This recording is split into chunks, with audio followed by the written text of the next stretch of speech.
Hello everybody and welcome to day 14 of the Pile of Shame challenge, and it's a bit of a different one today.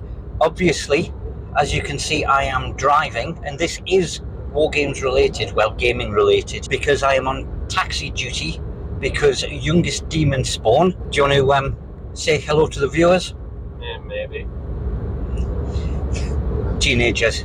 I'm playing taxi duty because he has a game evening at one of the outlying towns out of city that also is a reasonably decent game shop in and of its own right. Iron Knight, is that the place? Yep. They do some Warhammer and other war game stuff, but it is, from the look of it, very sort of card game heavy. So that is where we are heading to, and I am obviously taking advantage of the trip to do this intro. I have already been hard at work today, managed to get a little bit of Christmas shopping out of the way, and with regard to the plaza, I've already had that out, and it's had its urethane sealer coat and the first undercoat, so that is ticking along nicely.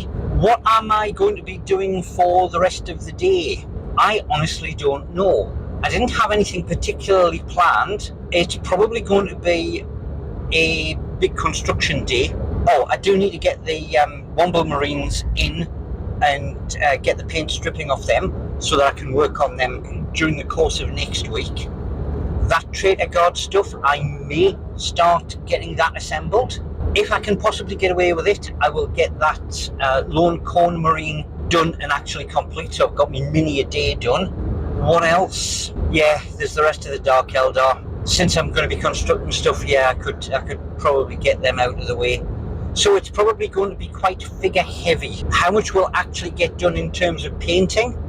Not 100% certain, but seeing as how it is one of my days off, there is every possibility that I should be able to get an awful lot done, or more than usual, and actually get some results at the end of it. So once I have finished playing taxi, and I hope that's not waving the camera too much because it's quite windy out here, I will see you in not all that long my time, and I'll get a crack on with getting some stuff done. I actually did pop into the shop to see whether or not I could take a little bit more footage in there, but they were gearing up for a community game night. It was looking an awful lot packed, so the chances of being discreet, yeah, it wouldn't have been fair, and I don't like doing, accidentally filming people without their permission. So unfortunately, I wasn't able to show you basically a whole load of geeks playing cards at each other. Anyway, one more quick stop before I head home and actually get back, because I forgot. I did check when I was doing the undercoats and the sealant coat earlier on this morning. The top coat that I do want to do, the plaza piece, I'm actually out of. I thought I had loads of it. So it's a quick stop at the hardware store to get a restock on the paint that I'm after. Alright, for the purposes of the vlog, I'm going to be sharing the later part of this particular segment with the main video where I'm doing the review on the TT Combat set stuff. As I was coming back from the hardware shop, I was thinking, what can I do that is going to be a quick win? And I forgot that I still had the resin pieces from the TT Combat kit to actually sort of take out, have a proper look at and review. So, because it is an absolutely gorgeous day, there is every possibility I'll be able to get an undercoat and a top coat, and maybe even try out the panel ink on these before I go for the big bit. Right, on with it. Also in the kit were these resin pieces. Now, I have been getting into resin a little bit more myself, so let's open these up and see what we have. Now, as far as I'm aware, it's all cargo containers. Oh, that's nice. That one almost looks like a safe. Now, I can see that these have been drop resin cast because there's bubbles in the bottom there. Or is it possible they've been resin printed, because I can see a little bit of sort of lines there. They've either drop resin cast these pieces using a 3D printed master, or they have been 3D printed themselves. It's just the lines aren't horizontal, they look offset. Okay, I mean, don't get me wrong, they are nice and crisp miniatures. Yeah, that one looks more like sort of hazardous waste. What do we got?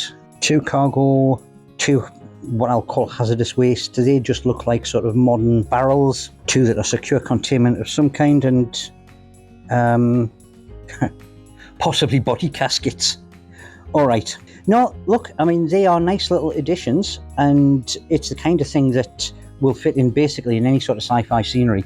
So it's not a bad little kit in and of itself. I'll do a wee bit of cleanup on these, just for sort of like around the bottom edges where it's a little bit raggy, and then I'll get these painted up. All right, I have hit a little bit of a roadblock. As you know, when I went fossicking, this is one of the boxes that I grabbed out, and I was going to get these assembled and ready for painting. Traitor Guard unit and 18 in a box, which is a bit of an odd number. However, I opened them up and started snipping things off the sprues so that I could get them based. Now, because it's part of an ongoing army, I wasn't 100% certain which base it was. So I had 8 bodies and I needed to go searching for bases, but I wanted to go and double check what I had used previously, because obviously I had already made some of these. And this is where I hit the problem, because there's far more than 10 in here. Now, first thing first, yeah, okay, it was obviously slaughter bases that I filled in, because these are pretty old miniatures, so that was all fine. I knew what bases I had to use, but there are 17 in here, which is a really odd number, and 17 plus 8 does not equal 18.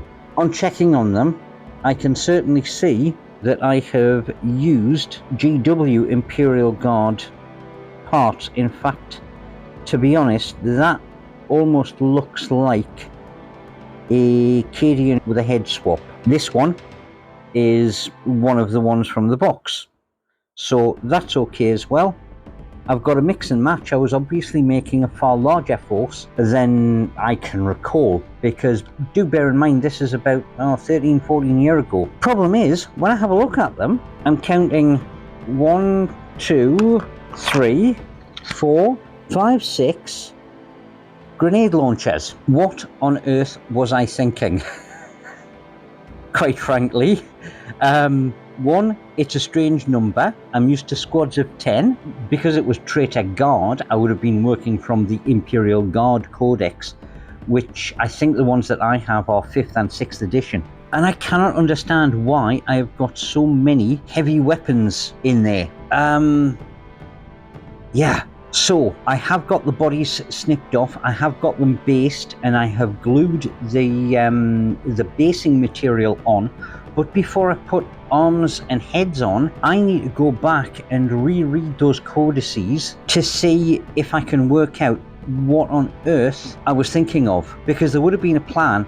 Nobody puts that many grenade launchers into play unless it was some assault squad, heavy weapon squad, specialist squad of some kind. I really don't know. So they are on hold until I can do some homework. The Wife's Army is getting reinforcements. How is it that orcs just tend to show up? It's almost like they're fungi.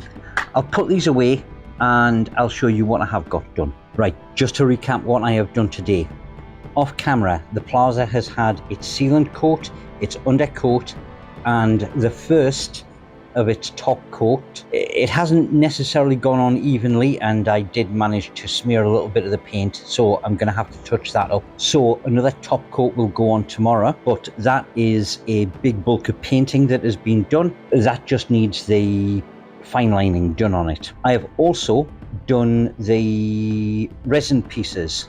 They've had their undercoat and their top coat put on. Unfortunately, it was getting dark when I put the top coat on. It does need a reasonable amount of time to dry, so I wasn't able to drag those out and do the fine lining, practice on those. So what I had hoped was going to be kind of a target of opportunity, it turned out not to be. Also, on the scenery front, I got these constructed. I am not 100% certain what they are. They're part of the decoration on the plaza set. I don't know whether or not they're supposed to be sort of like planter boxes. There's no sort of real indication as to what they are. They just sort of like sit there on the model. So I may well do some, decorative inserts for these, but those were done. And I got a seat done. This is 1 of 10. So yeah, those are going to be kind of a work in progress thing. They are very finicky. At least I know how to do them now. And once I get into the hang of it, they'll just become a production line. Figure-wise, that spare Dark Eldar that I found has had the basing material put on, and 3 more bodies have been put onto legs, and they are being built up.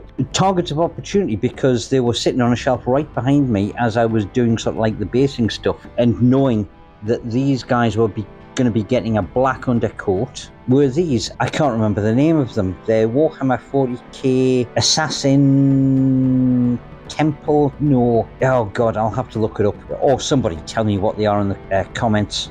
Assassin Cult? Maybe something like that. Anyway, girlies with big swords. So yeah, they were present, and it was like, yeah, get them out of the pack, get them based, get the basing material on, get them off for an undercoat. Oops. Alongside these chaps in this rank here, and they are the Traitor Guard bodies that I said that I had put onto bases and got the basing material on. They're just waiting for heads and arms once I do my homework. But the figure count goes up. I did do more assembly on those blasted Drukhari, and there are 4 more that are completely completed.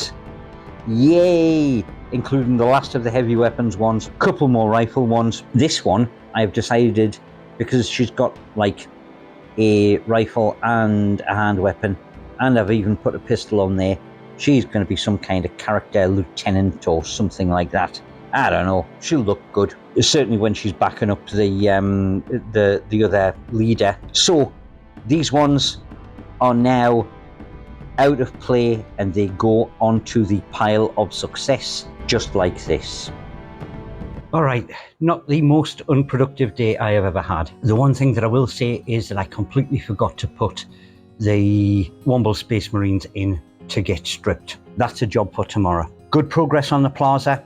Really happy with the way that is starting to come out. I'm on the final stretch with that one. Remembering about those resin pieces, that's also good, because they will be nice quick wins. Maybe today, maybe throughout the course of the week. More done on those Dark Elves, down to only 4 troops plus the commander. Well, one of the troops, I'll be perfectly honest, I've kind of converted into like a sub-lieutenant. So they're going well. The Traitor Guard, and if you hadn't guessed it from the red colour scheme and the grotesque masks, they are blood-packed. I want to get them finished off and assembled. I do need to do my homework on that, work out what armament needs to go on these ones, because for some reason I've got a huge amount of close combat weapons in there. Sorry, no, not close combat, assault weapons. So yeah, I need to work out what I was thinking at the time. And they've got their Chimera troop transport. So once I've got, how many spare weapons I've got, I can add the side weapons that poke out the side of the Chimera, get them added, get that undercoated, and maybe paint the whole lot in one, because I'll have those paints out. That is probably enough of me rambling. I do not know what I am going to be tackling tomorrow. I'm just going to have to say I'm too tired. I am enjoying this. Don't get me wrong. I am surprised that I've managed to keep it up in, an unbroken streak. Let's see if I can manage to make it all the way through till the very end. I will catch you guys tomorrow. Toodle pip for now.